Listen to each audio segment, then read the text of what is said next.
कांग्रेस के एक विधायक चुपचाप जाते हैं अशोक चौधरी के घर, मिलते हैं, बातचीत करते हैं और फिर पीछे के दरवाजे से निकलते हैं ताकि मीडिया वाले कहीं उनको देख ना लें। लेकिन उसके बाद भी वो मीडिया के नजरों में आ ही जाते हैं।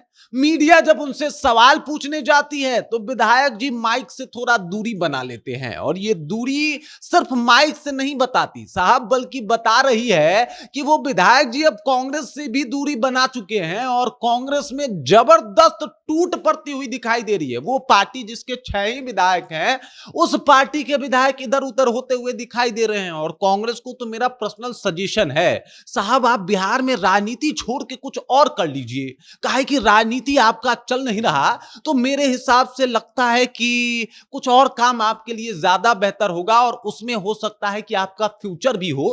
क्योंकि जिस तरीके की राजनीति और जो अभी आपके पार्टी का हाल है, वो तो ये बता रहा है कि बस अब कभी भी दिया बुझ सकता है, अब कभी भी जो है वो तेल खत्म हो सकता है और अब कभी भी कांग्रेस समाप्त हो सकती है। पूरी कहानी क्या है, चलिए इसको विस्तार पूर्वक समझेंगे, जानेंगे। लेकिन उससे पहले मेरा परिचय जान लीजिए।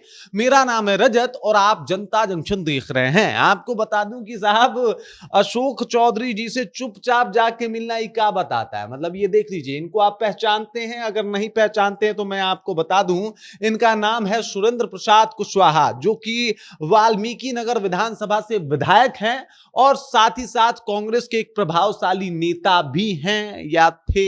ये थोड़ा डाउट वाला बात है, क्योंकि जिस हिसाब से ये अशोक चौधरी से जाके मिल रहे हैं, बातचीत कर रहे हैं और उसके बाद मीडिया से दूरी बना रहे हैं, ये सिर्फ एक औपचारिकता नहीं है। मतलब क्या जरूरत आन पड़ी कि अशोक चौधरी के घर जाना पड़ रहा है। अशोक चौधरी जो कि जेडीयू के कद्दावर नेता हैं और इससे पहले वो भी कांग्रेस में रह चुके हैं, कांग्रेस का प्रतिनिधित्व बिहार में उन्होंने किया है, और उनसे जाके मिलना ये साफ तौर पे दर्शाता है कि साहब अब जो कुशवाहा जी है, इनका मन बदल रहा है। वैसे भी कुशवाहा जी का मन तो उसी वक्त पता चल गया था जब राज्यसभा चुनाव 2026 में तेजस्वी यादव के प्रत्याशी को वोट देने के लिए पहुंचे ही नहीं थे और इन्होंने सीधे अपने प्रदेश अध्यक्ष पे ठीकरा फोड़ा था और कहा था कि उन्होंने ही तो कहा था अगर वोट देना है तो दो, वरना मत दो। तो फिर मैंने नहीं दिया, और ये इस तरीके से जो है वो अपने आप को बताए थे, प्रिटेंड करे थे। उस दौरान भी कांग्रेस के 3 विधायकों ने पार्टी से अलग अपना रुख इख्तियार किया था। पहले तो ये थे सुरेंद्र कुमार कुशवाहा जी, जो कि वाल्मीकि नगर से विधायक हैं।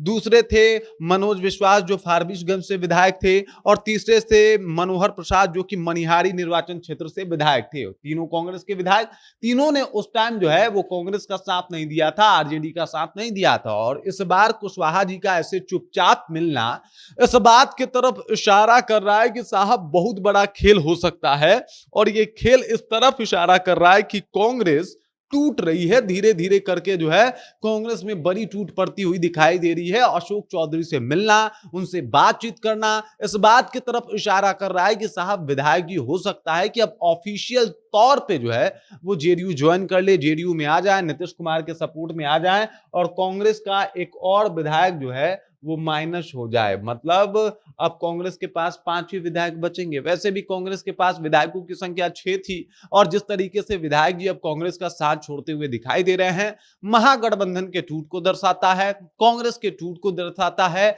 और ये इस बात की तरफ इशारा कर रहा है कि भाई साहब विपक्ष के विधायक सुरक्षित नहीं है या फिर पार्टियां सुरक्षित नहीं है। क्योंकि जिस हिसाब से चीजें हो रही हैं और जिस हिसाब से अभी सुरेंद्र प्रसाद कुशवाहा जी अशोक चौधरी से मिल रहे हैं, आगे भी संभावनाएं जताई जा रही है कि बहुत कुछ हो सकता है और बहुत सारे विधायक जो है वो एकदम से विपक्ष का साथ छोड़ दें और चले आए किसके पास, सत्ता पक्ष के पास। कुछ जेडीयू के पास, कुछ भाजपा, तो कुछ चिराग पासवान के पास। बाकी इस खबर, इस जानकारी को लेकर आप क्या सोचते हैं, आपके जहन में क्या कुछ चल रहा है, कमेंट कीजिए, अपना विचार हम तक पहुंचा दीजिए। बाकी आप देख रहे हैं जनता जंक्शन और मेरा नाम रजत है।